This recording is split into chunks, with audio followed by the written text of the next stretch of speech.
Hey guys, I'm Jim. I edit photos. Thanks for stopping by. A couple of things I want to talk about and demo and all that kind of stuff. The first thing is, if you look right here, the last couple of months I've been doing a lot of different things on my website. I'm continuing to build out and change some things there, but I've still got my blog, which I've had for 10 or 12 years.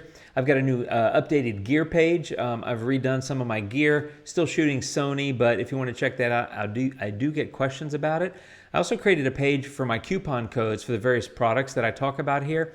Sometimes I get questions about that. You can check that out there if you're curious. I also have my shop or my store where you can buy my LUTs and things like that. And by the way, that reminds me, I have a sky pack. It's going to be a sunset only sky pack. It's probably going to be these photos. It's not done, but that's where that's kind of what I'm thinking. I should have that out before the end of the year.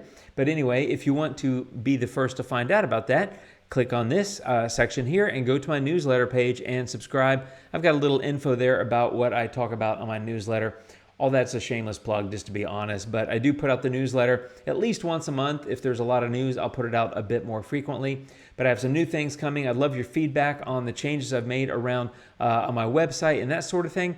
But what I want to talk about today is this photo and what I turn it into. And I want to ask you two questions, and I would love if you would take a moment and leave me a comment down below to answer these two questions. The first question is, what do you consider fine art in a photograph? Like, what is fine art photography to you?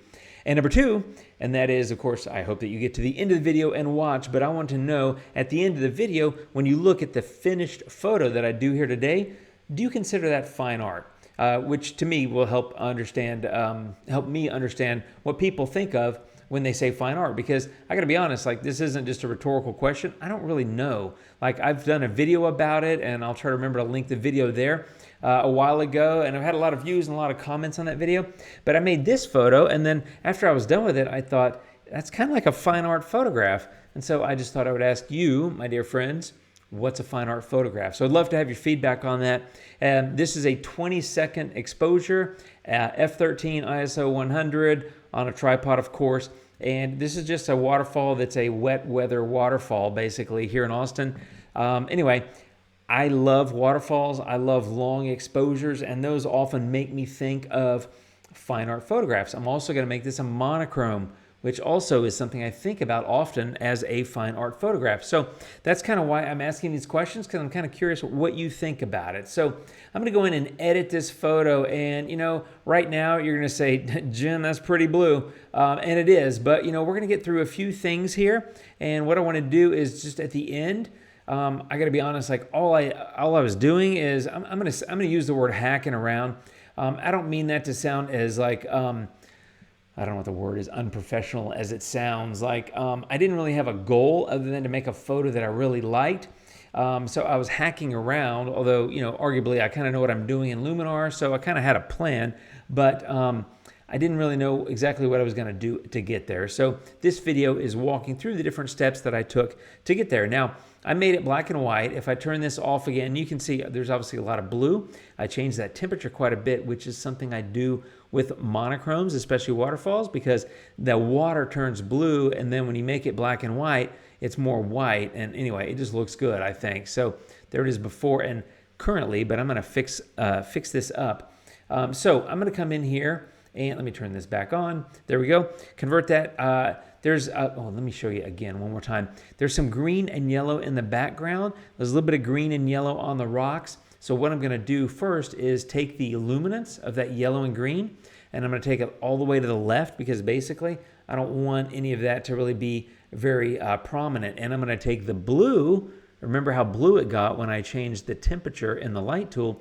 I'm going to take the blue to 100, and I now have a bright, kind of vibrant almost black and white photo. So there it is before, and there it is after. So it really, I think, brought it to life. And then what I did next was I came in here to structure, and I did that like, -40, -50. The only thing I'm going to do is erase it from right over here, because I like these rocks to be a little bit crisp.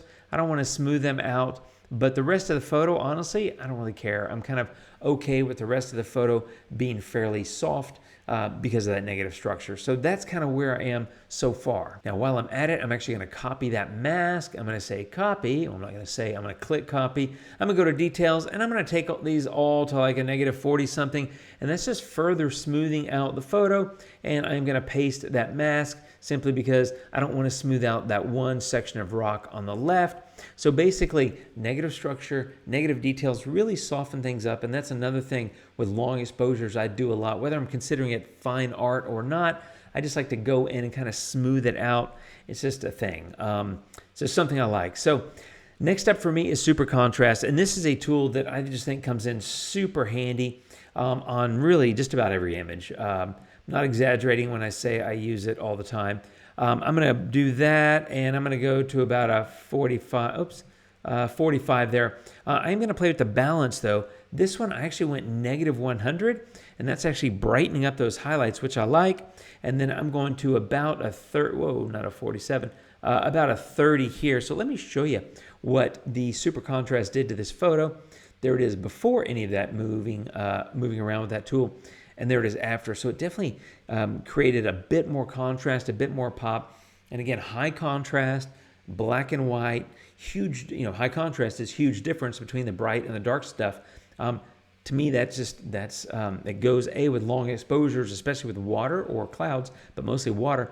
But also, that kind of makes me think of a fine art photograph. So I did that. I'm going to go into mystical because I like that moody stuff. And so I'm going to go in the 50s here. And again, you can see I'm kind of creating kind of a mood here. And then I'm going to go into dodge and burn simply because it's a great tool. And honestly, I don't really use it enough. I am not grabbing this thing very well. I'm going to start at about a 25, and I'm going to go for lighten. And I'm going to go in here. I'm going to reduce the size of that a little bit. I'm going to brighten up that waterfall just a little bit, just to try to get a little bit more of that water coming through here.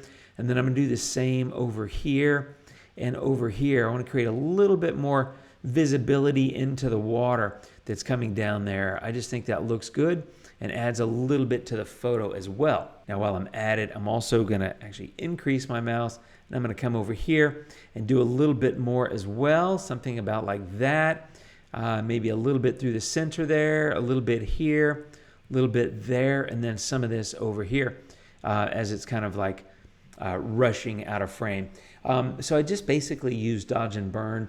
I'm just accentuating the mood, really. I mean, it's adjusting the light. It's already a high contrast photo. I'm just creating additional contrast in those areas by lightening. So there it is before the dodge and burn, and there it is after. It's just brought that a little bit more to life. And that's really the whole edit. If you remember, we started prior to the crop. I mean, I can't seem to hold that. Honestly, it's not that great of a photo. I love the moving water. I like the pattern in the water, how it's kind of got that Z or S shape there, kind of in that bottom right foreground. But, I mean, the background's ugly, to be honest. But I think the adjustments I've made have created kind of a dramatic, it is a dramatic, in my opinion, dramatic monochrome. And I kind of call that fine art. I don't sit around and think of myself as a fine artist, but I do things that I think are dramatic or, kind of, over the top a little bit. And especially in monochrome where you do these high contrast things, again, with long exposures, it just makes me think, hey, that's a fine art kind of photograph. By the way, if you haven't done this before, if you hit the J key, at least on a Mac, I don't know if this is the same on Windows, but on a Mac, you hit the J key, it's going to show you in blue, anything that's marked in blue, those areas are basically completely black. So you see no detail whatsoever. Usually I don't advocate doing that much black or the blue highlighted areas. I don't necessarily recommend having that much in a photo, but I think it's okay here. And anything that's in red, which is really just this tiny little section at the bottom of this waterfall over here, anything that shows up in red is basically blown out. So one thing to do is turn that on by hitting the J key and then come back here to the light tool and go into your blacks and whites. And you can adjust accordingly. So I could move the blacks up if I wanted to and reduce some of that. And in a normal edit, I would do that. I'm not going to do it here. I might actually go a little bit more negative. But the whites, I might actually bump up a little bit more to the right. Now you see that red section at the bottom of that waterfall growing. But if I hit the J key and turn that off, I don't think you notice that that section is blown out, because it's really solid white, but it's only blown out in that one section, and it's not a whole lot different looking visibly, at least to my eye, than the stuff around it. So in some photos, you look at a blown out section and you're like, oh, that's blown out, that looks terrible. But I think there it works. And so anyway, that's my, I'm using air quotes here, fine art photograph. Really curious what your feedback is. What's a fine art photograph to you? And is that a fine art photograph? I don't know. I kind of think it is, but like, I don't expect to see it in a museum someday. I would print it and hang it on a wall here. I like it. I think it's cool looking. It's nice that it's close to home, and for me, it's it's got a little bit of that feeling just because it's something nearby, something that's kind of accessible.